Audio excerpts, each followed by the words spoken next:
Hello friends, कैसे हो आप लोग। हम ठीक है सर। आप कैसे हैं। मैं भी बहुत अच्छा हूँ। तो आज की क्लास स्टार्ट करते हैं। रिटायरमेंट बेनिफिट टॉपिक चल रहा था हमारा सैलरी चैप्टर के अंदर, उसी को फर्दर कंटिन्यू करते हैं। ठीक है। ठीक है सर। कंट्रीब्यूशन टू एनपीएस, ये क्या है सर। ये क्या है।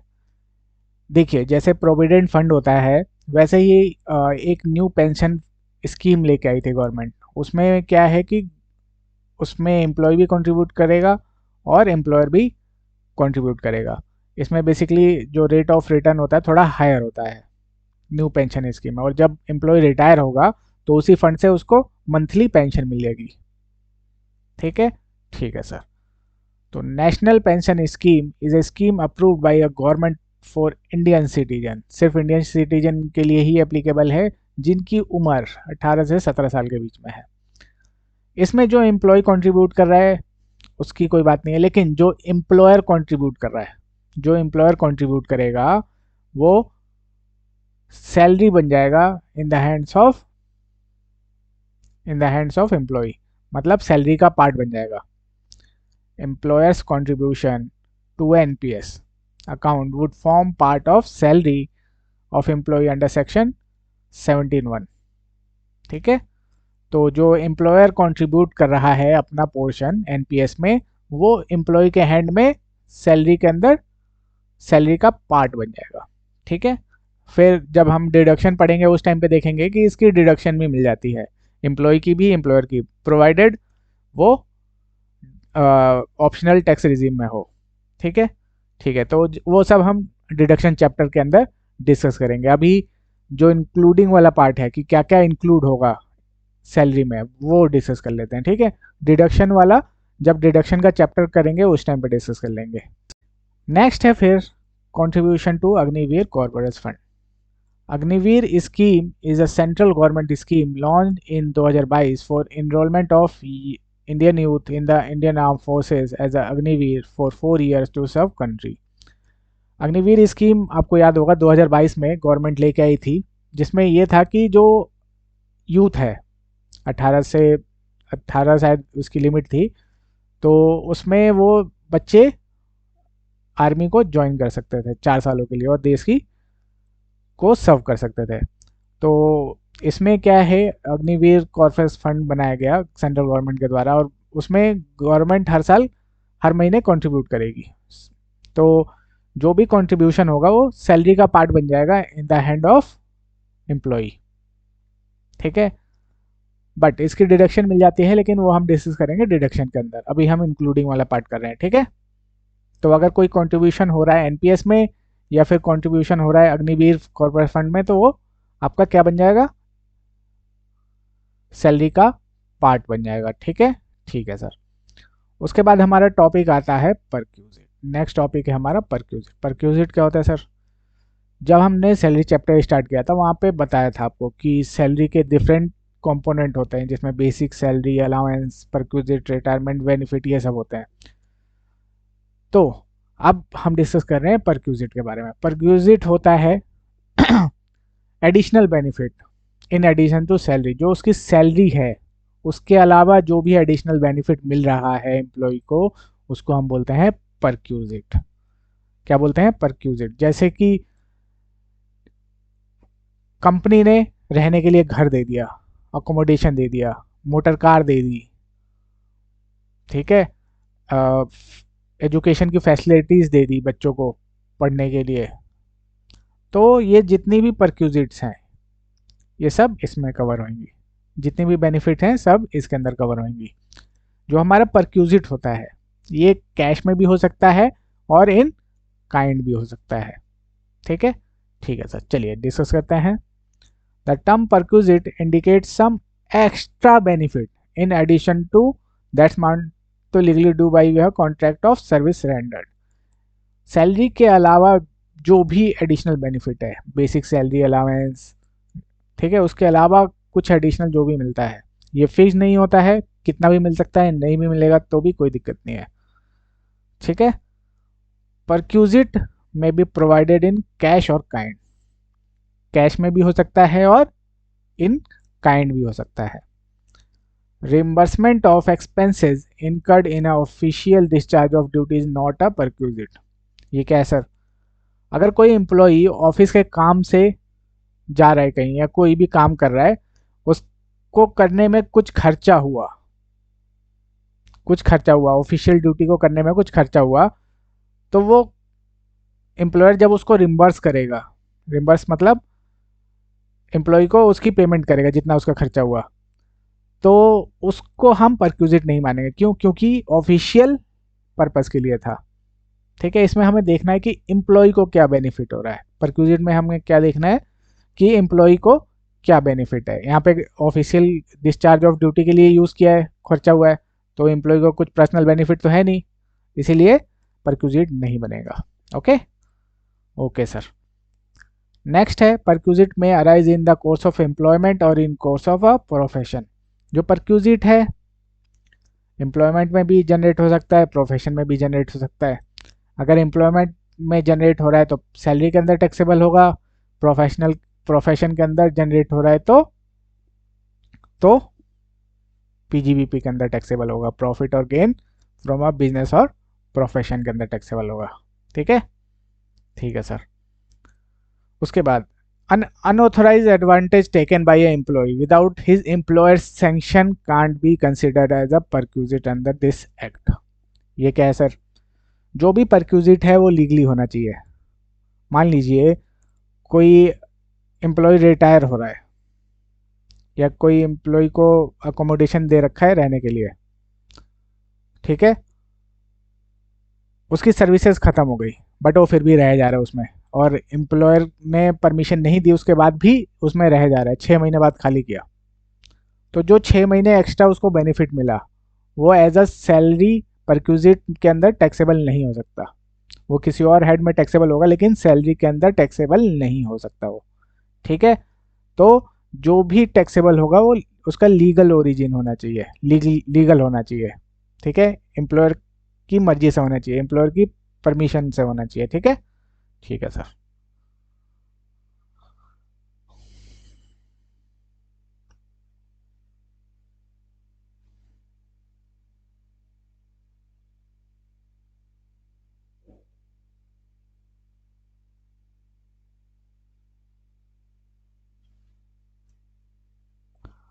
उसके बाद है हमारा टाइप ऑफ परक्यूजिट। कितने टाइप के परक्यूजिट होते हैं? देखिए 3 टाइप के परक्यूजिट होते हैं आपके। एक जो कि सारे एम्प्लॉयज के हैंड में टैक्सेबल होता है, पहली कैटेगरी जो है टाइप ऑफ परक्यूजिट में, जो कि सारे एम्प्लॉयज के हैंड में टैक्सेबल होता है। सेकंड, वो परक्यूजिट होते हैं जो कि सारे एम्प्लॉयज के हाथ में टैक्स फ्री होते हैं, कोई भी टैक्स नहीं लगता उसके ऊपर। और थर्ड कैटेगरी होता है जो कि सिर्फ स्पेसिफाइड एम्प्लॉयज के केस में ही टैक्सेबल होता है, सिर्फ स्पेसिफाइड एम्प्लॉयज के हैंड में ही टैक्सेबल होता है। आज के टाइम पे ये उतना रिलेवेंट नहीं है, बट फिर भी एक बार इसको हम अलग से ही करके चलेंगे। आज के टाइम पे ये उतना रिलेवेंट नहीं है, ये आपका इसी में ही कवर हो जाएगा ऑल टैक्सेबल एम्प्लॉयज वाले में। बट अभी देख के चलेंगे हम कि स्पेसिफाइड और नॉन स्पेसिफाइड एम्प्लॉयज में डिफरेंस क्या है। तो 3 टाइप के परक्यूजिट होते हैं आपके। एक जो सारे एम्प्लॉयज़ के हैंड में टैक्सेबल है, दूसरा जो सारे एम्प्लॉयज़ के हैंड में टैक्स फ्री है, एग्जाम्प्ट है मतलब, और तीसरा सिर्फ स्पेसिफाइड एम्प्लॉयज़ के हैंड में टैक्सेबल है। इसमें कंडीशन आपको मिलेगी स्पेसिफाइड में कि 2.5 लाख से ज़्यादा अगर विड्रॉ कर रहा है सैलरी तो स्पेसिफाइड एम्प्लॉय में कवर हो जाएगा। आज के टाइम पे सारे ही स्पेसिफाइड एम्प्लॉयज़ हैं, आज के टाइम पे सारे ही स्पेसिफाइड एम्प्लॉयज़ हैं, तो ये ऑल वाले में ही कवर हो जाएगा। ठीक है, ठीक है सर। तो चलिए पहली कैटेगरी ऑफ परक्यूजिट हम डिस्कस करते हैं। Perquisite taxable in case of all employees. ये सारे एम्प्लॉयज के हैंड में टैक्सेबल होगा, सारे एम्प्लॉयज के हैंड में टैक्सेबल होगा। सबसे पहला है रेंट फ्री अकोमोडेशन और कंसेशन इन रेंट। इसको हम अलग से अभी डिस्कस करेंगे, इसको हम अभी अलग से डिस्कस करेंगे। ये होता क्या है, जैसे एम्प्लॉय को अकोमोडेशन दे दिया, रहने के लिए घर दे दिया एम्प्लॉयर ने, ठीक है, तो अब या तो एम्प्लॉयर उसको ऑन कर रहा होगा जो अकोमोडेशन दे रखा है, या रेंट पे ले रखा होगा, बट एम्प्लॉय के हैंड में तो बेनिफिट हो रहा है ना, बेनिफिट हो रहा है। हाँ सर, बेनिफिट तो हो रहा है अगर फ्री में दे रखा है तो। अगर उसके बदले कुछ नॉमिनल चार्ज रिकवरी कर रहा है तो उसको बोलेंगे कंसेशनल, कंसेशन दे रहे हैं थोड़ा रेंट में। तो अब इसकी वैल्यूएशन कैसे करते हैं अभी देखेंगे, ठीक है। तो रेंट फ्री अकोमोडेशन क्या है?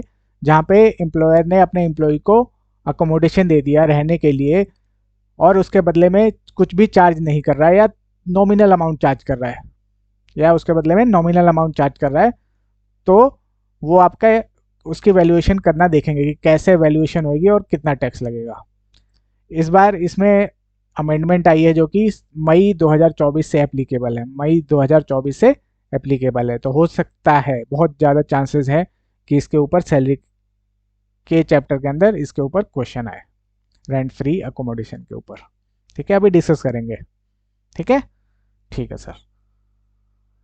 फिर थर्ड आता है, अब ये दोनों होल्ड पे है, payment by a employer in respect of obligation of employee. क्या मतलब है सर? कोई एम्प्लॉय की ऑब्लिगेशन थी जो कि एम्प्लॉयर ने पे कर दी, तो जितनी की ऑब्लिगेशन थी वो सारा का सारा परक्विजिट बन जाएगा in the hand of employee, जितना वो रिम्बर्स करेगा एम्प्लॉयर। मान लीजिए, मान लीजिए एम्प्लॉय ने एक डोमेस्टिक सर्वेंट रखा हुआ है, डोमेस्टिक सर्वेंट रखा हुआ है, और उसको हर महीने पेमेंट करता है एम्प्लॉय। फिर क्या हुआ, एम्प्लॉयर ने कहा कि इसको जितना तुम्हारा खर्चा हो रहा है तो मुझसे रिम्बर्समेंट क्लेम कर लिया करो। तो रिम्बर्स करने लगा एम्प्लॉय, एम्प्लॉय को। तो अब यहाँ पे देखना है कि क्या, क्या अगर एम्प्लॉयर उसको पे नहीं करता, रिम्बर्स नहीं करता, तो क्या एम्प्लॉय को आगे पे करना पड़ता? हाँ सर, ऑब्लिगेशन तो एम्प्लॉय की है, उसको पे करना पड़ता। रिम्बर्समेंट हो ना हो उससे उसको कोई मतलब नहीं है।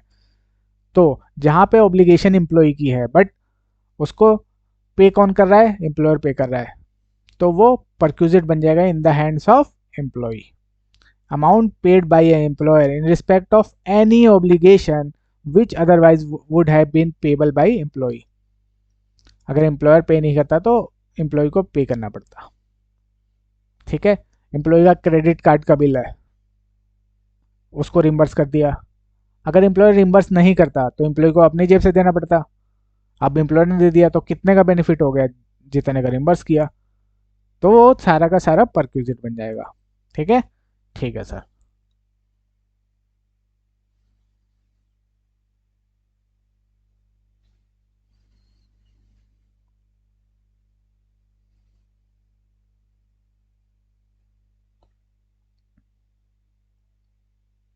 उसके बाद है fourth point, amount payable by employer directly और indirectly to effect an insurance और लाइफ ऑफ असेसी। अगर एम्प्लॉयर कोई प्रीमियम पे करता है for the life assurance of employee, तो वो आपका एम्प्लॉय के हैंड में टैक्सेबल हो जाता है, प्रोवाइडेड वो सिर्फ इंडिविजुअल के हैंड में हो। अगर सारे एम्प्लॉयज़ का वो इंश्योरेंस करवा रहा है, सारे एम्प्लॉयज़ का ग्रुप इंश्योरेंस करा रहा है, तो वो टैक्सेबल नहीं होता है।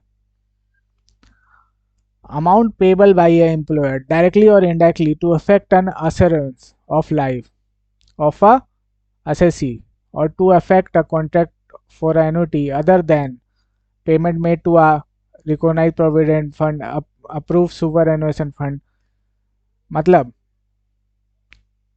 इनके अलावा जो भी पेमेंट करता है, कोई प्रीमियम पे कर रहा है एम्प्लॉय, इंडिविजुअल एम्प्लॉय के लिए, लाइफ इंश्योरेंस के लिए, तो जितना पे कर रहा है वो एम्प्लॉय के हैंड में टैक्सेबल हो जाएगा, प्रोवाइडेड सिर्फ वो स्पेसिफिक एम्प्लॉय के लिए हो। अगर ग्रुप एम्प्लॉयज़ के लिए करवा रहा है तो वो आपका टैक्सेबल नहीं होगा।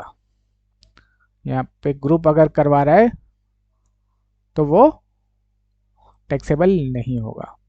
ठीक है, ठीक है सर। उसके बाद आता है हमारा स्पेसिफाइड सिक्योरिटीज और स्वीट इक्विटी शेयर अलॉटेड और transferred by the employer. Sweet equity share क्या होता है सर? स्वीट इक्विटी शेयर क्या होता है? इसमें बेसिकली एम्प्लॉयज़ को ऑप्शन दिया जाता है। इसमें बेसिकली जो एम्प्लॉयर है अपने एम्प्लॉयज़ को ऑप्शन देता है कि तुम इस कंपनी के शेयर, जिस कंपनी में वो काम करते हैं, फ्यूचर डेट पे कम अमाउंट पे परचेज कर सकते हो। आपके पास ऑप्शन होता है, एम्प्लॉय के पास ऑप्शन होता है कि फ्यूचर डेट पे इसको आप कम अमाउंट पे परचेज कर सकते हो। ठीक है, ये बेसिकली एम्प्लॉय को रिटेन करने के लिए या एज ए इंसेंटिव दिया जाता है कंपनी के द्वारा। ठीक है, तो स्वीट इक्विटी या एम्प्लॉय स्टॉक ऑप्शन करके जो स्कीम होती है ये बेसिकली एम्प्लॉयज़ के लिए होते हैं, उनको रिटेन करने के लिए, इंसेंटिव देने के लिए। इसमें क्या होता है, और एम्प्लॉयर अपने शेयर अपने एम्प्लॉयज़ को देने के लिए बोलता है कि ऑप्शन देता है कि आप फ्यूचर डेट पे ये शेयर ले सकते हो कम अमाउंट पे, जो इसकी मार्केट वैल्यू है उससे कम अमाउंट पे। तो अब एम्प्लॉय के ऊपर है वो ऑप्शन ले ना ले, अपना ऑप्शन एक्सरसाइज करे ना करे वो उसके ऊपर है। तो इस केस में सर कैसे करेंगे वैल्यूएशन, अभी देखते हैं। इसके ऊपर भी, इसको भी हम अलग से डिस्कस करेंगे। ठीक है, तो रेंट एकोमोडेशन और ये अलग से डिस्कस करेंगे क्या है इसमें। उसके बाद आता है हमारा अमाउंट और aggregate of amount of any contribution made in account of assessee by a employer in a recognized fund, provident fund, in a NPS and in a approved superannuation fund। कहने का मतलब है जो भी एम्प्लॉय कंट्रीब्यूट कर रहा है किसी भी फंड में, रिकॉग्नाइज प्रोविडेंट फंड, एनपीएस या कोई दूसरा अप्रूव्ड सुपरएनुएशन पेंशन फंड है, जो भी है, ठीक है, साल में अगर वो 7.5 लाख से ज़्यादा हो गया, 7.5 लाख से ज़्यादा हो गया, एक्सीड कर गया 7.5, तो जितना भी एक्सीड करेगा, जितना भी आपका एक्सीड करेगा वो टैक्सेबल हो जाएगा। से एम्प्लॉयर ने प्रीवियस ईयर 23-24 में एम्प्लॉयर का कंट्रीब्यूशन था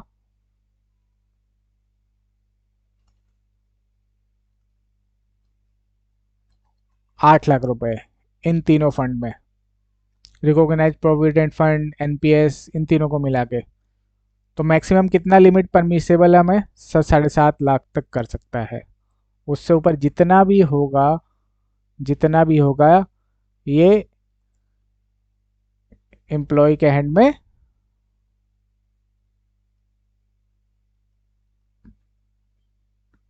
में टैक्सेबल हो जाएगा।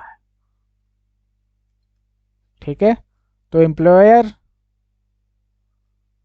ये ठीक है, एम्प्लॉय मत समझ लेना आप, एम्प्लॉयर।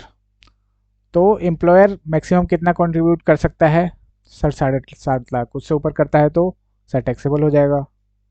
ठीक है, ठीक है सर।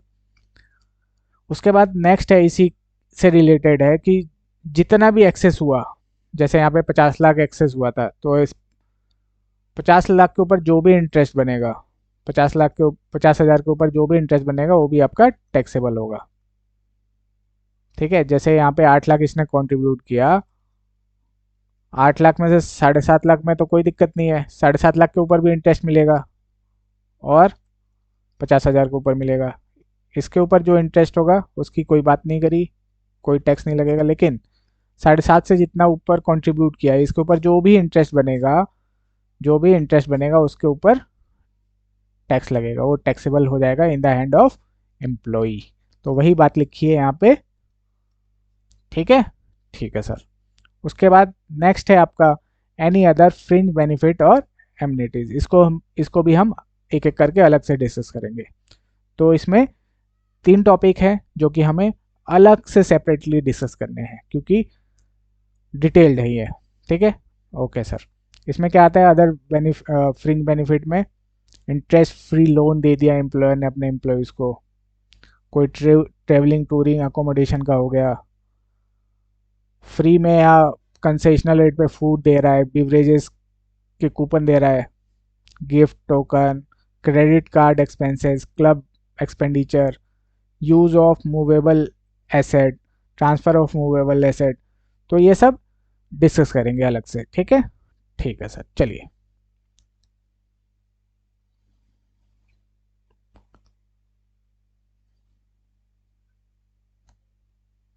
हाँ जी।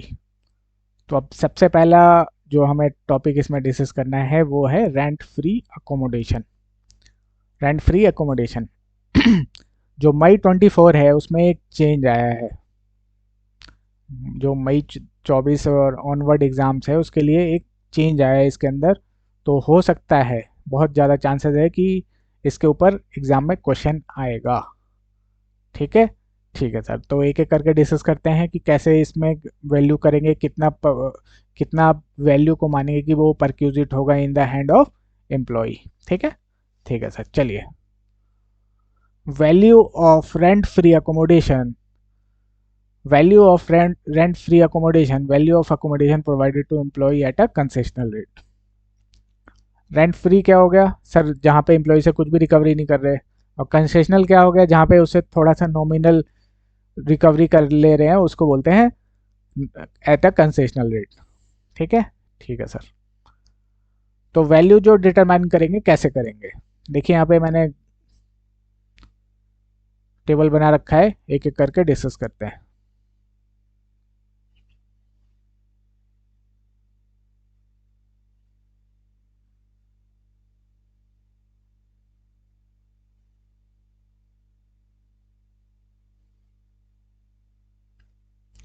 देखिए,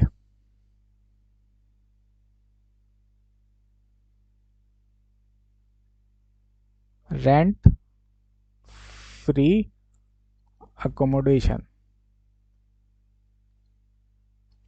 ठीक है। इसमें फर्निश्ड और अनफर्निश्ड की बात होगी। अनफर्निश्ड क्या है? सिर्फ अकोमोडेशन दिया है एम्प्लॉयर ने, सिर्फ अकोमोडेशन दिया है, मतलब सिर्फ घर दिया रहने के लिए, सामान आपको खुद ही अरेंज करना है। और फर्निश्ड क्या हो गया? घर तो दिया दिया, उसमें उसके साथ साथ सामान भी रहने के लिए, जैसे bed, table, sofa, AC, cooler, heater, geyser सब लगा के दे दिया, टीवी सब लगा के दे दिया, तो उसको बोलेंगे हम फर्निश्ड अकोमोडेशन। ठीक है। तो दोनों में क्या डिफरेंस है और क्या ट्रीटमेंट होगा, अभी एक एक करके समझते हैं। पहले हम बात कर रहे हैं अनफर्निश्ड अकोमोडेशन की।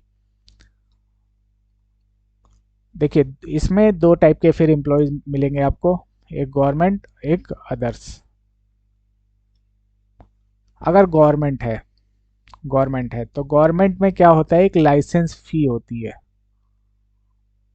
लाइसेंस फी होती है जो कि स्टेट गवर्नमेंट या सेंट्रल गवर्नमेंट डिटरमाइन करती है। उस लाइसेंस फी के जितनी होगी वो परक्यूजिट बन जाएगी in the hand of employee. ठीक है। ठीक है सर। अदर के केस में, अदर के केस में हम देखेंगे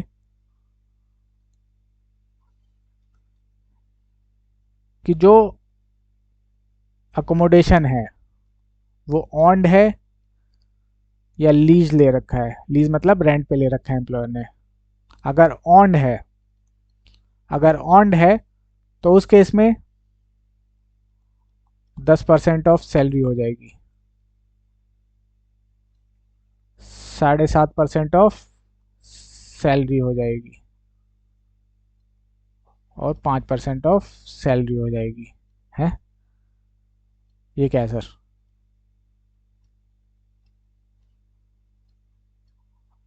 अगर वहाँ की पॉपुलेशन 40 लाख से एक्सीड कर गई तो 10% ऑफ सैलरी लेंगे। अगर अगर वहाँ की पॉपुलेशन 15 लाख से एक्सीड कर गई लेकिन 40 लाख तक है, 15 लाख को एक्सीड कर गई लेकिन 40 लाख तक है, तो उस केस में 7.5% ऑफ सैलरी करेंगे।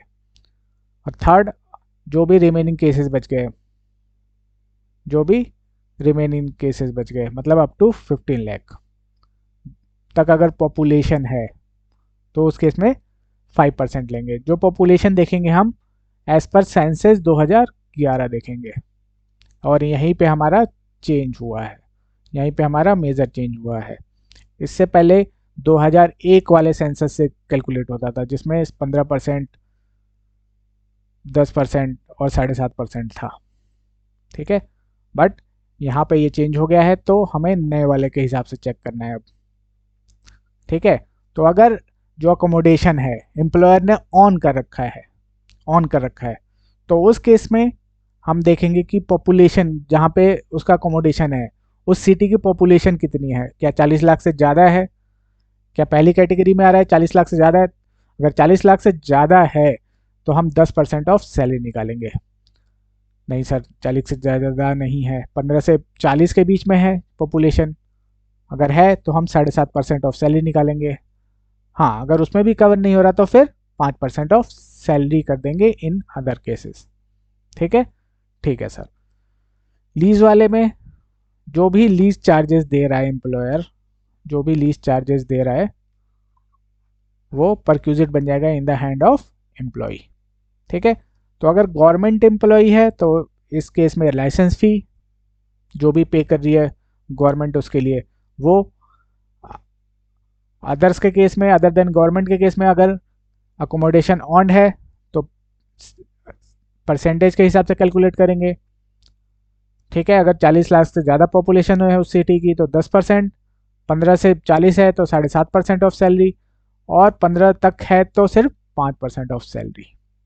ठीक है, जो ये हमारा पॉपुलेशन है वो 2011 सेंसस के ऊपर बेस्ड है। और अगर अकोमोडेशन लीज पे ले रखा है एम्प्लॉयर ने तो उस केस में जितना भी लीज चार्जेस वो पे कर रहा है वो एम्प्लॉय के हैंड में सैलरी का पार्ट बन जाएगा। ठीक है, ठीक है सर। ये था हमारा अनफर्निश्ड के केस में।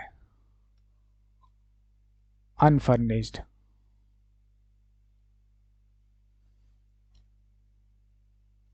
ठीक है, ठीक है सर।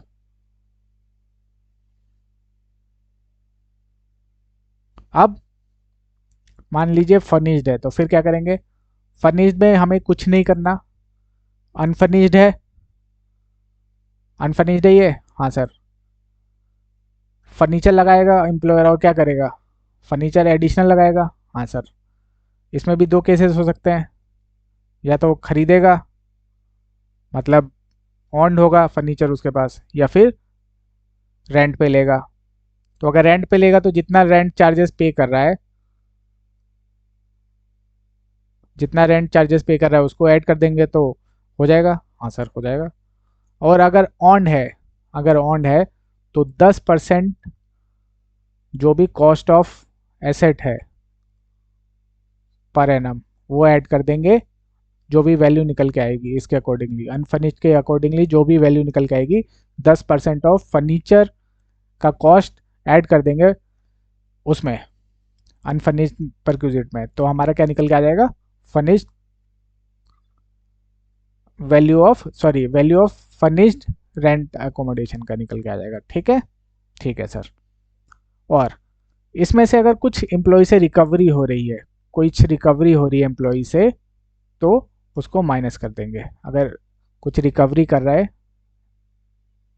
एम्प्लॉय से तो उसको माइनस कर देंगे। क्लियर है, बिल्कुल सर। चलिए अब एक बार पढ़ते हैं। In case of government, government के केस में क्या है, licence fee determined by the central government, इतना हमें मतलब नहीं है, लाइसेंस फी जो भी डिटरमाइन किया है गवर्नमेंट ने, जो भी वो पे कर रही है, ठीक है, उस और उसमें से हम माइनस कर देंगे actually rent paid by a employee, जितना वो पे कर रहा है, जितना वो उससे एम्प्लॉय से जितना रिकवर कर कर ले रही है गवर्नमेंट। ठीक है, मान लीजिए लाइसेंस फी है आपका 1000 रुपये पर मंथ, और 200 रुपये पर मंथ एम्प्लॉय से रिकवरी कर ली जा रही है, तो 800 रुपये पर मंथ क्या बन जाएगा, परक्यूजिट बन जाएगा। ठीक है, ठीक है सर। ये था अनफर्निश्ड के केस में। अगर फर्निश्ड करना है तो जितना फर्नीचर का वैल्यू है 10% ऐड कर देंगे अनफर्निश्ड वाले के हाथ, अनफर्निश्ड जो वैल्यू निकल जाएगी उसके अंदर, तो हमारा क्या बन जाएगा, फर्निश्ड अकोमोडेशन की वैल्यू निकल के आ जाएगी। ठीक है, ठीक है sir. If furniture is owned by a employer 10% per annum of cost of furniture. Furniture में क्या हो सकता है, television set, radio set, fridge, other house hold appliance, air conditioner plant और इक्विपमेंट। ठीक है, और अगर फर्नीचर हायर कर रखा है तो एक्चुअल हायर चार्जेस जो पे कर रहा है एम्प्लॉय वो परक्यूजिट की वैल्यू में ऐड हो जाएगा एज रिड्यूस। अगर और जो वैल्यू निकल के आएगी उसमें से कुछ रिकवरी हो रही है एम्प्लॉय से तो उसको रिड्यूस कर देंगे, नहीं हो रही तो कोई दिक्कत नहीं है। ठीक है, ठीक है sir. Second, where the accommodation provided by other employer. अगर इन केस ऑफ अदर, कोई अदर देन गवर्नमेंट है तो, अगर ऑन है तो 10% of salary in a cities having population more than 40 lakhs as per census 2011। 10% of salary निकालेंगे अगर population उस सिटी की कितनी है, 40 लाख से ज़्यादा है, एज पर सेंसस 2011। ठीक है, ठीक है सर। सेकेंड है 7.5% of salary in the cities having population more than 15 lakh but up to 40 lakh. 15 lakh से ज़्यादा पॉपुलेशन है लेकिन 40 लाख तक है, तो उस केस में 7.5% ऑफ सैलरी वैल्यू निकल के आएगी रेंट फ्री अकोमोडेशन की। ठीक है, ठीक है सर। और in other cases 5% of salary हो जाएगा। ठीक है, इसमें हम ऐड कर देंगे 10% cost of furniture, 10% per annum cost of furniture, तो फर्निश बन जाएगा अगर ऑन है तो, फर्नीचर ऑन है तो। और रेंट पे फर्नीचर ले रखा है तो जितना पे कर रहा है उसके लिए चार्जेस जितना पे कर रहा है एम्प्लॉयर वो ऐड कर देंगे। ठीक है, ठीक है सर। अब यहाँ पे लिखा हुआ है इन respect of period during which the said accommodation was occupied by the employee during the previous year। कहने का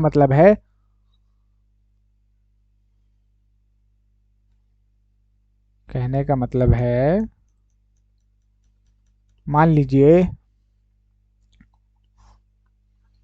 ये हमारा प्रीवियस ईयर 23-24 है, अप्रैल 23 से मार्च 24। एम्प्लॉय अक्टूबर से मार्च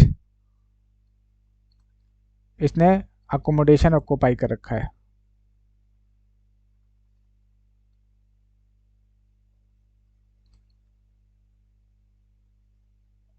ऑक्यूपाई कर रखा है। उससे पहले वो अपने घर पे रहता था, उसके बाद वो कंपनी क्वार्टर में आ गया।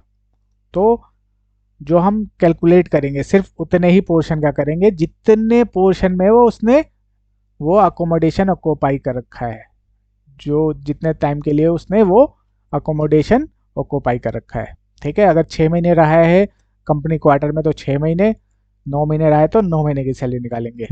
ठीक है, जितना भी रिलेवेंट पीरियड होगा सिर्फ उतने के लिए ही निकालेंगे।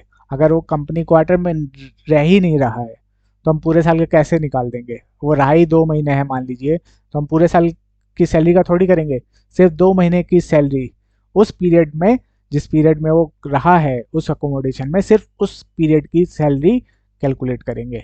ठीक है, ठीक है सर। चलिए, ये था अगर ऑन है तो। अगर उसने लीज पे ले रखा है तो, जो अकोमोडेशन है वो लीज पे ले रखा है, फिर क्या होगा,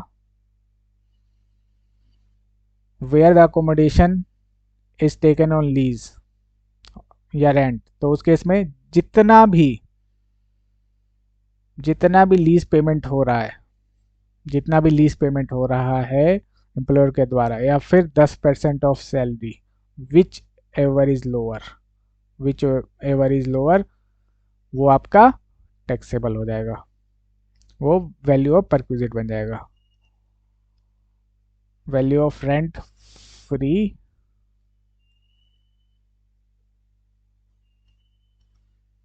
रेंट फ्री अकोमोडेशन क्या हो जाएगा, अगर रेंट पे ले रखा है तो, लीज पे ले रखा है तो फिर क्या हो जाएगा, एक्चुअल चार्जेस जो पे कर रहा है वो लीज चार्जेस और 10% of salary which ever is lower, दोनों में जो भी लोअर होगा वो आपका वैल्यू बन जाएगा। ठीक है, अगर इसमें से कुछ रिकवरी कर ली, उसके बदले में कुछ रिकवरी की जा रही है एम्प्लॉय से, तो वो लेस हो जाएगा आपका, वो सारे केसेस में एप्लीकेबल है। फिर फर्नीचर का कॉस्ट ऐड कर देंगे, तो अनफर्निश से फर्निश्ड वैल्यू की वैल्यू निकल जाएगी, रेंट फ्री एकोमोडेशन की फर्निश्ड की वैल्यू निकल के आ जाएगी, है ना। ठीक है sir.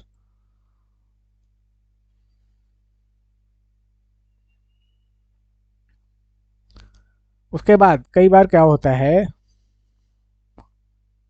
Where the accommodation is provided in a hotel. कई बार क्या होता है कि एम्प्लॉयर के पास कंपनी क्वार्टर उस टाइम पे खाली नहीं होते, तो क्या करता है, एम्प्लॉय को होटल में रुकवा देता है, एम्प्लॉय को होटल में रुकवा देता है। तो उस केस में क्या होगा, सर होटल तो फर्निश्ड होता है, अनफर्निश्ड में आएगा नहीं है। ठीक है, होटल में तो सारी चीज़ें होती हैं, फर्निश्ड ही होता है पूरा, बट जाके आपको खा रहना है, सारी फैसिलिटीज़ मिलती है होटल में, है ना। तो अगर होटल है तो उस केस में हो जाएगा 24% ऑफ सैलरी पेड और payable for the previous year. 24% of salary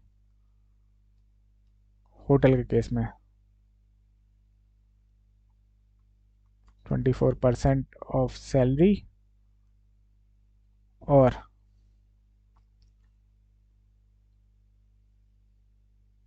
actual charges, दोनों में से जो भी लोअर है वो आपका क्या बन जाएगा, वैल्यू बन जाएगी, वैल्यू ऑफ परक्यूजिट बन जाएगी। ठीक है, और अगर इसमें से कुछ रिकवरी कर ली है एम्प्लॉय से तो वो लेस हो जाएगा आपका। ठीक है, बिल्कुल सर। हाँ, इसमें एक चीज़ और है, however where the employee is provided such accommodation for a period not exceeding in aggregate of 15 days on his transfer from one place to another place, there would be no perquisite। जिन companies के all over India branches है, एक से ज़्यादा cities में branches हैं, वो अपने एम्प्लॉयज़ का ट्रांसफ़र करते रहते हैं हर साल, हर 3-4 साल में ट्रांसफ़र करते रहते हैं। तो अगर ट्रांसफ़र होकर एम्प्लॉय कहीं से आ रहा है और उसको होटल में रुकवाया है, और सिर्फ 15 दिन के लिए रुका है वो होटल में, 15 दिन तक रुका है होटल में, तो वो परक्यूजिट के वैल्यू में काउंट नहीं होगा, वो परक्यूजिट नहीं बनेगा। ठीक है, 15 दिन तक अगर होटल में रहा है तो वो परक्यूजिट की वैल्यू नहीं बनेगा। ठीक है, उससे ज़्यादा होगा तो बन जाएगा आपका।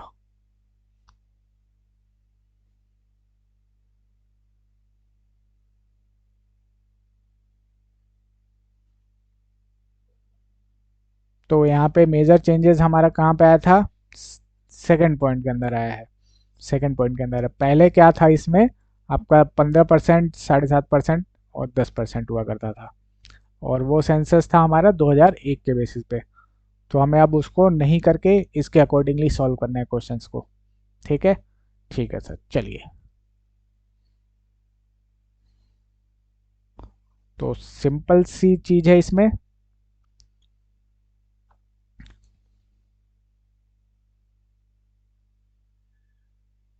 ऊपर तो बता ही दिया। वैल्यू ऑफ फर्निश्ड कैसे निकालेंगे, furnished rent free accommodation, RFA short में कर दिया है ना। कैसे निकालेंगे सर, जितनी अनफर्निश्ड की वैल्यू निकलेगी, जितनी अनफर्निश्ड रेंट फ्री अकोमोडेशन की वैल्यू होगी, उसमें फर्नीचर का ऐड कर देंगे 10% पर एनम ऑफ कॉस्ट,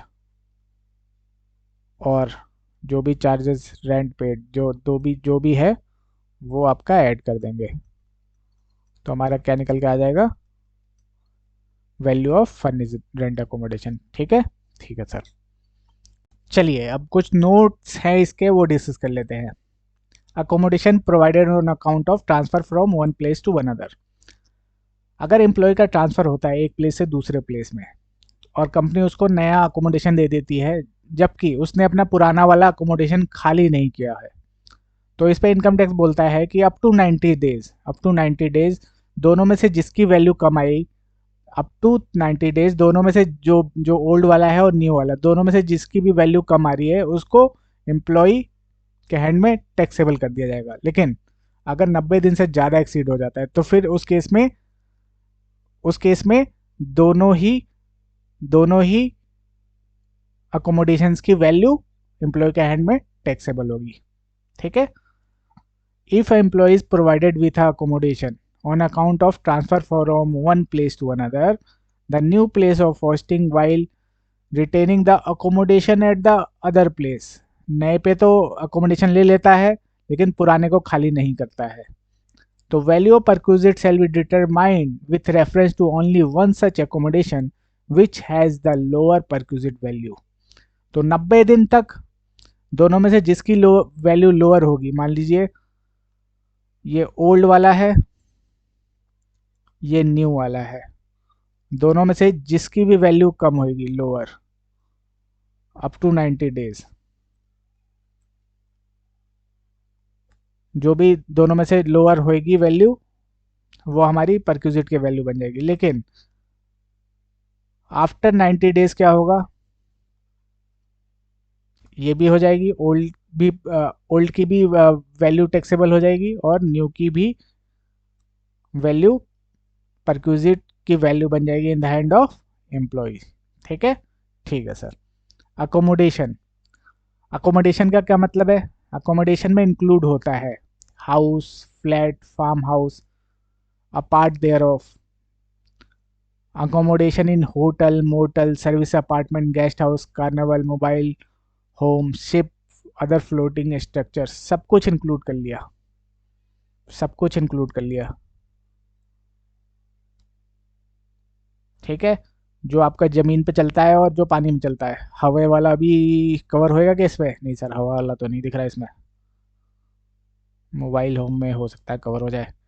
तो इसमें कहने का मतलब मोटा मोटी सारा ही कवर हो जाएगा। ठीक है, ज़मीन पे या पानी में। फिर होटल क्या है? Hotel include licensed accommodation in a nature of motel, service apartment, guest house. आजकल होटल आपके सर्विस अपार्टमेंट में भी खुल जा रहे हैं, गेस्ट हाउस खुल जा रहे हैं। ठीक है, मोटल क्या होता है? मोटल होटल में क्या डिफरेंस है सर? जो आप कभी एक्सप्रेस वे से गए होंगे तो जो रोड साइड देखा होगा आपने, जहाँ पे भी आप रेस्टोरेंट वगैरह रुके होंगे उसके बगल में मोटल होता है। वहाँ पे बेसिकली आप रुको, गाड़ी पार्क करो, जाके सो जाओ। ठीक है, और फिर जब आपको निकलना है गाड़ी लो, निकल जाओ। जी, जो नेक्स्ट पॉइंट है, value of perquisite to be restricted to CII, ये भी हमारा नया कॉन्सेप्ट है, पहले नहीं था। ये हमारा मई 24 और ऑनवर्ड एग्ज़ाम्स के लिए एप्लीकेबल होगा, लेकिन हमारे एग्ज़ाम मई 24 और नवंबर 24 के लिए एप्लीकेबल नहीं होगा, मतलब यूज़ नहीं होगा। एप्लीकेबल तो है बट हमारे एग्ज़ाम्स के लिए रिलेवेंट नहीं होगा।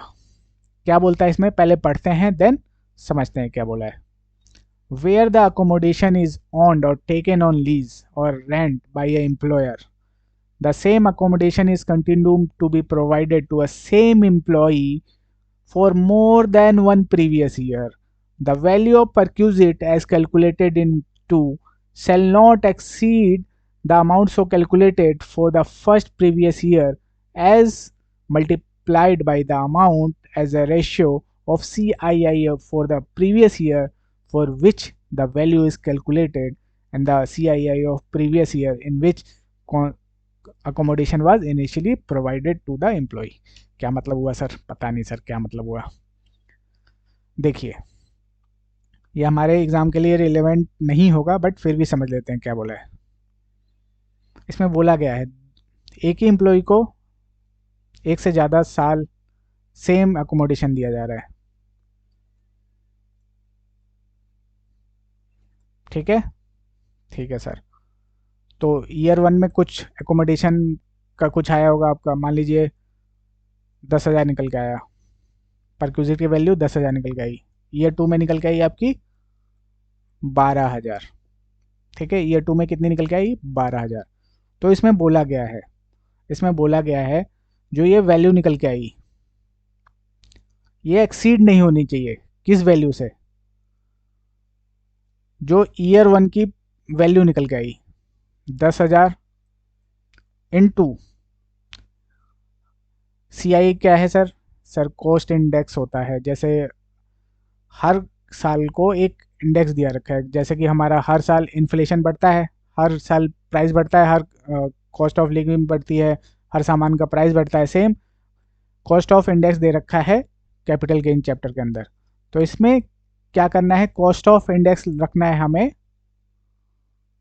CII ऑफ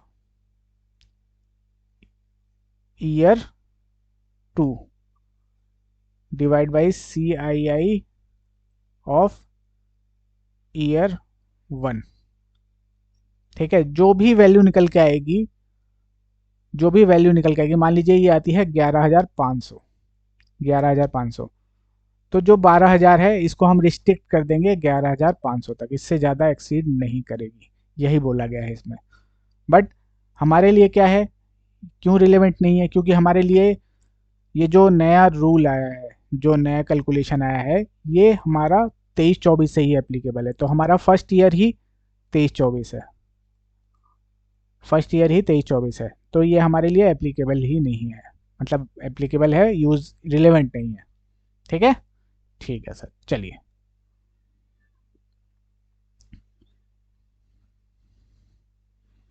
फिर फिफ्थ है एम्प्लॉय सर्विंग ऑन डेपुटेशन, ये आप खुद पढ़ लीजिएगा, इसमें कुछ ऐसा नहीं है। इसमें बोला गया है कि अगर कोई एम्प्लॉय सेंट्रल गवर्नमेंट का है, स्टेट गवर्नमेंट का, डेपुटेशन बेसिस पे कहीं दूसरी कंपनी में जाता है, तो जो दूसरी कंपनी है उसी को ही उसका एम्प्लॉयर मान लिया जाएगा, डीम्ड एम्प्लॉयर। और मान अगर अकोमोडेशन प्रोवाइड करता है वो, तो मान के चलेंगे वो उसका ओनर है। ठीक है, ठीक है सर, चलिए।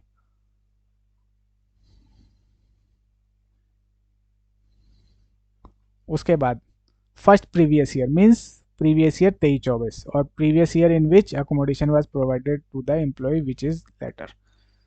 तो चेंजेस के बाद ये हमारा फर्स्ट प्रीवियस ईयर है। ठीक है, इसीलिए हमारा ये वाला पॉइंट अभी रिलेवेंट नहीं है, लेकिन नेक्स्ट ईयर से मई 25 में जिसका एग्ज़ाम है और नवंबर 25 में जिसका एग्ज़ाम है और ऑनवर्ड जिनका एग्ज़ाम है, उनके लिए ये रिलेवेंट हो जाएगा, बट हमारे लिए नहीं है अभी। ठीक है, ठीक है सर। अब आता है बात, हमने सर वो भी देख लिया परसेंटेज क्या है, वैल्यूएशन कैसे करनी है, सैलरी का मतलब क्या है, सैलरी का यहाँ पे क्या मतलब है, जैसे हमने बाकियों में देखा, यहाँ पे सैलरी का क्या मतलब है। यहाँ पे सैलरी का मतलब है सारे मॉनेटरी बेनिफिट ले लीजिए, सारे मॉनेटरी बेनिफिट ले लीजिए। However it does not include, लेकिन इंक्लूड नहीं होगा DNS allowance. DNS allowance include नहीं होगा, तभी इंक्लूड होगा, तभी इंक्लूड होगा जब उसके साथ कोई कंडीशन अटैच्ड हो। जैसे मैंने बताया, आपके डीए के साथ अगर कंडीशन अटैच्ड है तभी हम उसको कैलकुलेशन के लिए लेते थे, एचआरए, ग्रेचुटी, इन सब के लिए। सेम यहाँ पे भी है, अगर डीए के साथ कंडीशन अटैच्ड है, जितने परसेंटेज के साथ अटैच है सिर्फ उतना पोर्शन लेंगे, जितने के साथ नहीं अटैच है उसको कंसिडर नहीं करेंगे। ठीक है, employers contribution to provident fund, employers contribution to provident fund भी कंसिडर नहीं करेंगे। Allowances which are exempt from a payment of tax, वो अलाउंसेज जो कि एग्जाम्प्ट है टैक्स से, वो कंसिडर नहीं करेंगे। Value of perquisites specified under section 17(2), जो भी वैल्यू के परक्यूजिट्स होंगे उनको कंसिडर नहीं करेंगे। एनी पेमेंट और expenditure specifically excluded under provision of section 17(2), perquisite के अंदर आएगा, अभी डिस्कस करेंगे उसको, तो उसको भी एक्सक्लूड करके चलेंगे। और उसके अलावा कोई लमसम पेमेंट मिल रहा है जैसे gratuity, leave encashment, voluntary retirement, वो सब कंसिडर नहीं करेंगे।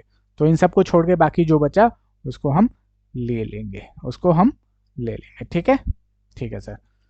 तो अब इसके ऊपर एक क्वेश्चन दिया है, इसके ऊपर एक क्वेश्चन दिया है, अब उसको सॉल्व करते हैं। एग्जाम्पल 13, ये हमारा इंस्टीट्यूट का क्वेश्चन है, आईसीआई स्टडी मटेरियल का क्वेश्चन है ये। चलिए सॉल्व करते हैं। Mister C is a finance manager in ABC limited. Mister C क्या है, एबीसी लिमिटेड में फाइनेंस मैनेजर है। The company has provided him with a rent free accommodation, unfurnished accommodation in Mumbai. Mumbai में उनको एक अकोमोडेशन दे रखा है रेंट फ्री, उन्होंने ये डिटेल दे रखी है, बेसिक सैलरी इतनी है, डीएनएस अलाउंस इतना है, बोनस इतना है। Even though the company allotted the house to him on 1st April 23, he occupied the same only from 1st November 23. Calculate the taxable value of perquisite for AY 24-25. तो mister सी finance manager है ABC limited के। Accommodation कहाँ पे sir? Mumbai में। ठीक है, ठीक है सर, मुंबई में है। उसके बाद कंपनी ने 1 अप्रैल 23 को अलॉट कर दिया था, लेकिन ऑक्यूपाई उन्होंने नवंबर से किया। ऑक्यूपाई उन्होंने 1 नवंबर 23 से किया। तो हमें निकालनी है वैल्यू ऑफ परक्यूजिट। तो पहले तो ये देखना है कि ऑन है या फिर लीज पे ले रखा है। तो ऑन है सर, तभी डिटेल दे रखी है, लीज की कहीं बात नहीं रखी हुई है। अगर रेंट पे ले रखा होता है एम्प्लॉयर ने किसी से, तो लीज रेंट दे रखी होती है, वो दे नहीं रखा, तो ऑन ही होगा ये। चलिए तो सॉल्व करते हैं।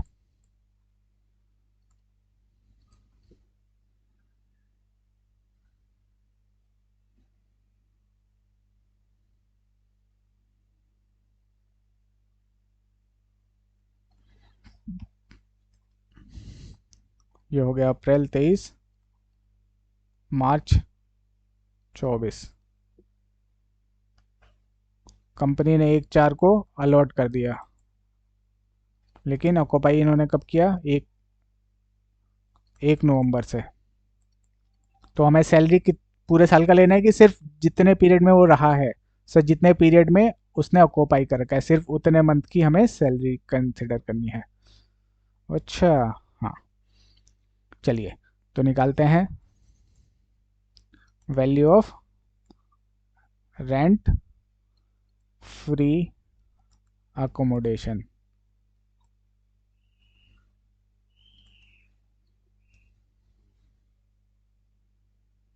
अब कहाँ पे है ये? सर मुंबई में है। तो क्या परसेंटेज लगेगी सर? वहाँ की पॉपुलेशन कितनी होगी सर? 40 लाख से ज़्यादा ही होगी। तो 10% ऑफ सैलरी हो जाएगी आपकी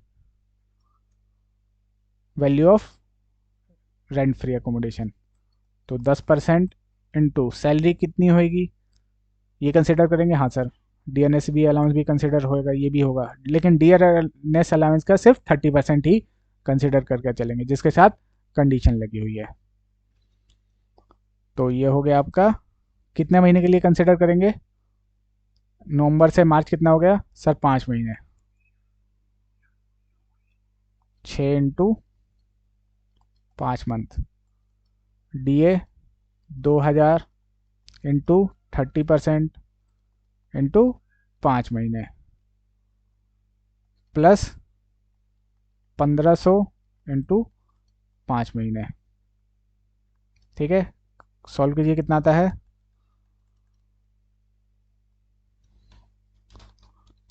6000 इंटू 5,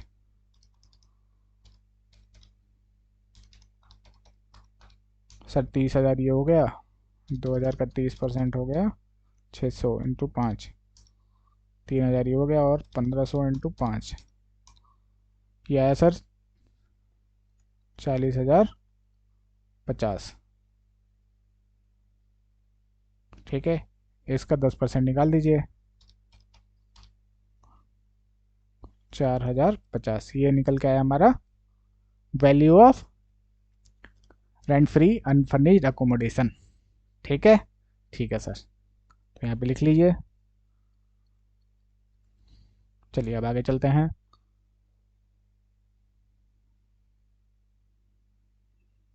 अब बोल रहा है कि based on example 13 compute the value of perquisite if mister C is required to pay a rent of 5000 per month to a company for the use of accommodation. यहाँ यहाँ पे कोई, जो इस वाले एग्जाम्पल में कोई भी रेंट रिकवरी नहीं हो रही थी, मतलब एम्प्लॉय से कोई रिकवरी नहीं कर रहे थे, लेकिन अब बोल रहे हैं कि 1000 रुपये उससे रिकवरी कर रहे हैं। 1000 रुपये पर मंथ रिकवरी कर रहे हैं। ठीक है, ठीक है सर, तो करते हैं 14 का। वैल्यू कितनी निकल के आई हमारी सर? 4050। उसमें से हम रिकवरी माइनस कर देंगे। 1000 इंटू 5, 5000, -950। सर ये तो नेगेटिव आ गई, सर ये तो नेगेटिव आ गई। नेगेटिव का मतलब है जीरो, जीरो। इनकम टैक्स में अगर नेगेटिव आ रहा है तो उसका मतलब है जीरो। ठीक है, ठीक है सर। चलिए, हाँ जी, नेक्स्ट क्वेश्चन क्या है अब? 13 हो गया, 14 हो गया, अब चलते हैं 15 पे।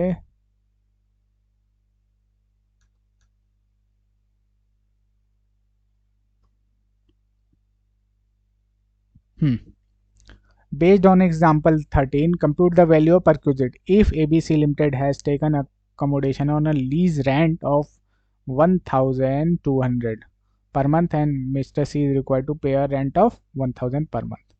ठीक है, ठीक है, निकालते हैं। यहाँ पे बोल रखा है कि लीज पे ले रखा है, तो लीज के केस में क्या है?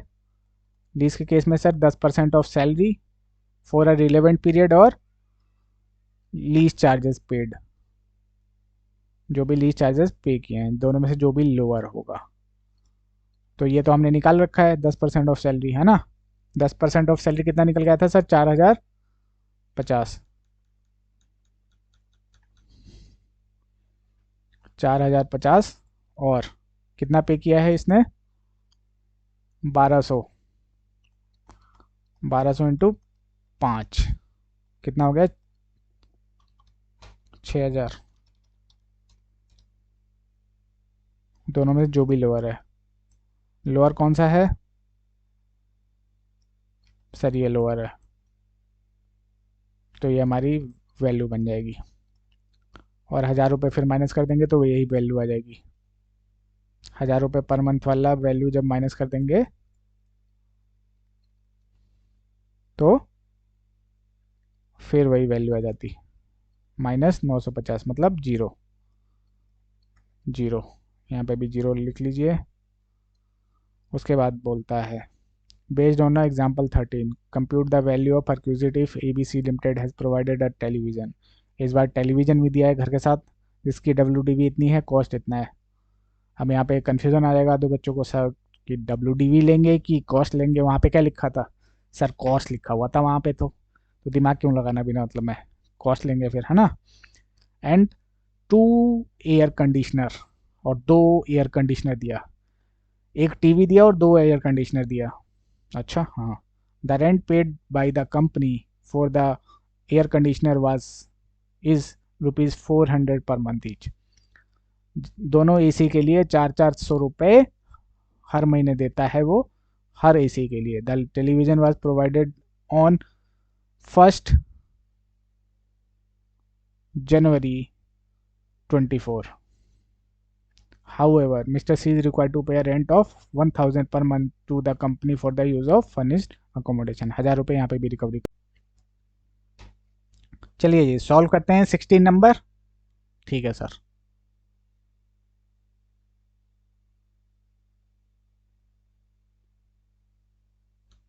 तो इसमें क्या करेंगे सर? जो हमारी वैल्यू निकल के आई थी, value of rent free accommodation कितनी निकल गई थी सर? 4500। उसमें ऐड कर देंगे हम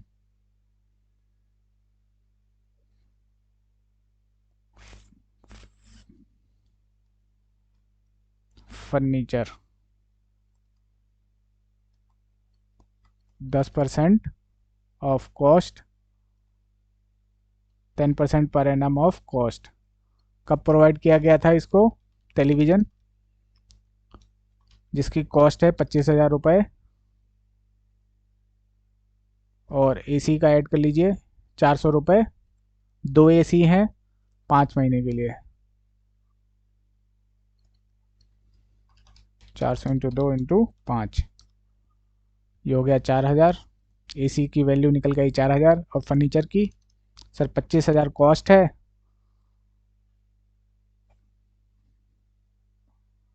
सर 25,000 कॉस्ट है इंटू 10% इंटू 3 महीने के लिए, 3 इंटू 12, 10% इंटू 3 डिवाइड बाई 12, 625, तो ये निकल के आया आपका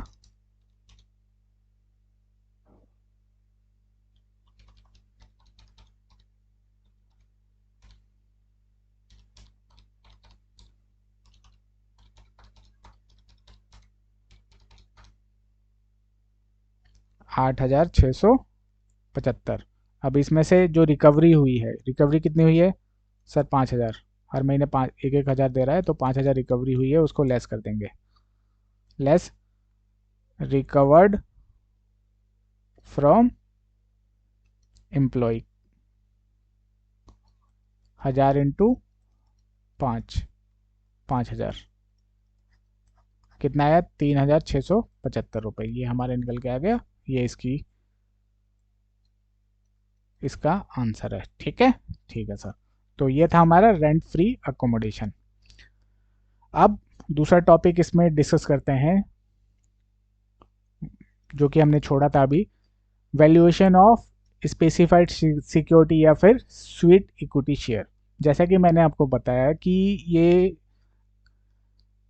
शेयर होते हैं कंपनी के, इक्विटी शेयर, जो कि कंपनी बोलती है कि आप किसको बोलती है? अपने एम्प्लॉयज़ को, कि आप एक फ्यूचर डेट पे हम आपको ऑप्शन देते हैं कि आप इसको जो मार्केट रेट है उससे कम पे खरीद सकते हो। अब वो एम्प्लॉय के ऊपर है कि वो ऑप्शन एक्सरसाइज करता है या नहीं करता है। ये कंपनीज प्रोवाइड करती हैं बेसिकली एम्प्लॉयज़ को रिटेन करने के लिए या फिर एज अ इंसेंटिव। तो इसको कैसे वैल्यू करेंगे देखते हैं। इसमें क्या करेंगे हम? फेयर वैल्यू निकालेंगे शेयर्स की। फेयर वैल्यू निकालेंगे, उसमें से जितना एम्प्लॉय ने पे कर दिया है, जितना एम्प्लॉय ने पे कर दिया है प्राइस, उसको लेस कर देंगे। जो बच गया वो हमारा परक्यूजिट बन के आ जाएगा। मान लीजिए मार्केट प्राइस है एक शेयर का 100 रुपये, और एम्प्लॉय को ऑफर किया जा रहा है वो 20 रुपये में। तो जो 80 रुपये का बेनिफिट मिल रहा है उसको हर शेयर में, वही परक्यूजिट बन जाएगा in the hand of employee. ठीक है, ठीक है सर। तो चलिए यहाँ पे देखते हैं, फेयर वैल्यू डिफरेंट सिचुएशन में दे रखी है। The fair market value of any specified security or suit equity share being a equity share in a company on the date on which the option is exercised by the employee shall be determined in the following manner। और ये हमें किस दिन देखना है, किस दिन fair value निकालनी है? सर, जिस दिन वो ऑप्शन एक्सरसाइज कर रहा है, जिस दिन वो अपना ऑप्शन एक्सरसाइज कर रहा है कि मुझे लेना है कि नहीं लेना है। ठीक है, उस दिन की फेयर वैल्यू देखेंगे। ठीक है, ठीक है सर।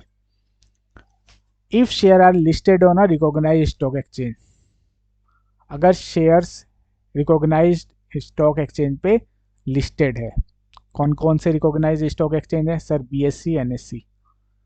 ठीक है, तो इन पे लिस्टेड है। ठीक है, तो एवरेज ऑफ ओपनिंग और क्लोजिंग प्राइस ले लेंगे।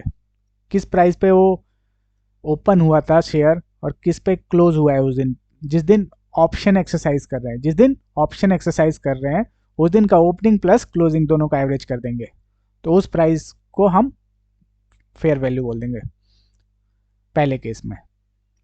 दूसरे केस में, अगर शेयर एक से ज़्यादा स्टॉक एक्सचेंज पे लिस्टेड है, बीएससी पे भी लिस्टेड है, एनएससी पे भी लिस्टेड है, फिर क्या होगा? फिर इस केस में हमें वो वाला स्टॉक एक्सचेंज लेंगे जिस पे हायर वॉल्यूम ट्रेड हुआ है, जिस पे हायर वॉल्यूम ट्रेड हुआ है शेयर्स का, वो अलग लेंगे। उसमें भी फिर क्या करेंगे? Opening plus closing divide by two कर देंगे। ठीक है, ठीक है सर। थर्ड केस, अगर सर जिस दिन ऑप्शन एक्सरसाइज कर रहा है उस दिन कोई ट्रेडिंग नहीं हुआ, फिर स्टॉक मार्केट में उस दिन उस शेयर की कोई ट्रेडिंग ही नहीं हुई, फिर क्या करेंगे? कोई बात नहीं, उससे एक दिन पीछे चले जाइए, एक दिन पीछे चले जाइए। अब पीछे जाके आपको देखना है क्लोजिंग प्राइस।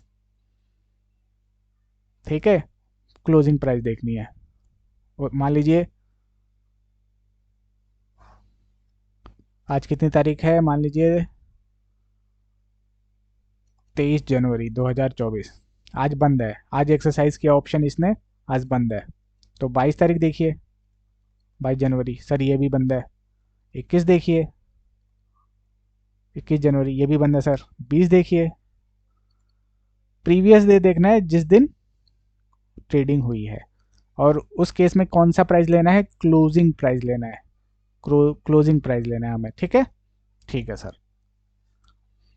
फिर फोर्थ, अगर शेयर लिस्ट ही नहीं है, पहले 3 केस में क्या था कि लिस्ट था, स्टॉक एक्सचेंज पे लिस्टेड था, अब फोर्थ केस में लिस्टेड ही नहीं है, उस केस में स्टॉक वैल्यूएशन वाले एक्सपर्ट होते हैं, मर्चेंट बैंकर, वो बता देते हैं कि इस शेयर की क्या वैल्यू है। तो जो शेयर वैल्यू करके बताएगा कि इस शेयर की ये वैल्यू है, वो फेयर वैल्यू बन जाएगी for the purpose of valuation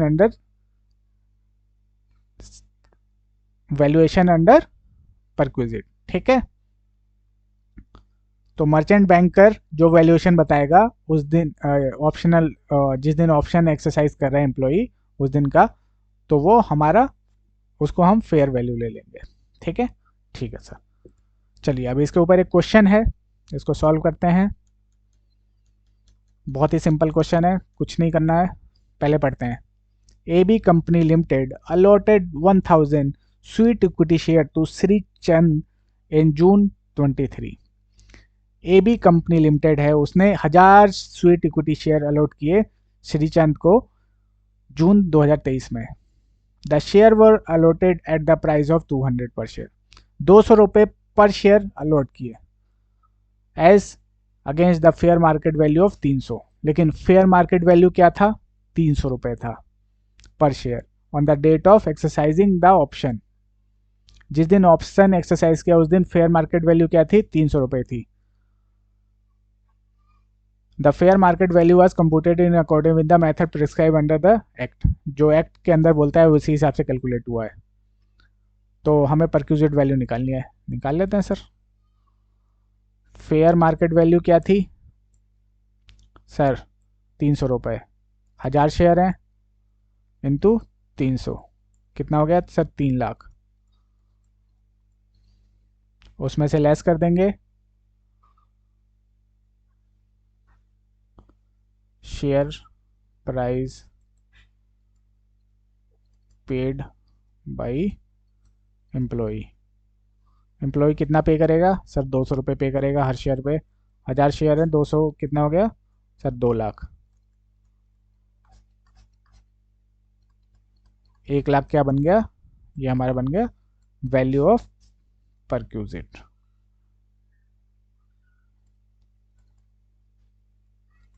ठीक है, 3 लाख के शेयर 2 लाख में ले रहा है एम्प्लॉय, तो 1 लाख का फायदा हो गया, सिंपल सी बात है।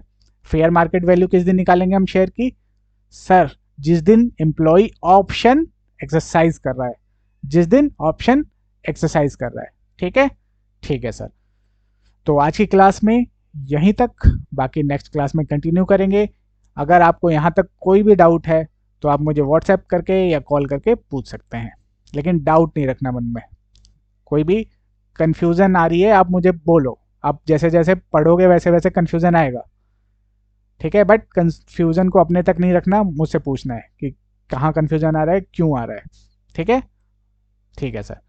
तो मेरा नंबर है 7631399189, आप मुझे व्हाट्सएप कॉल कुछ भी कर सकते हैं।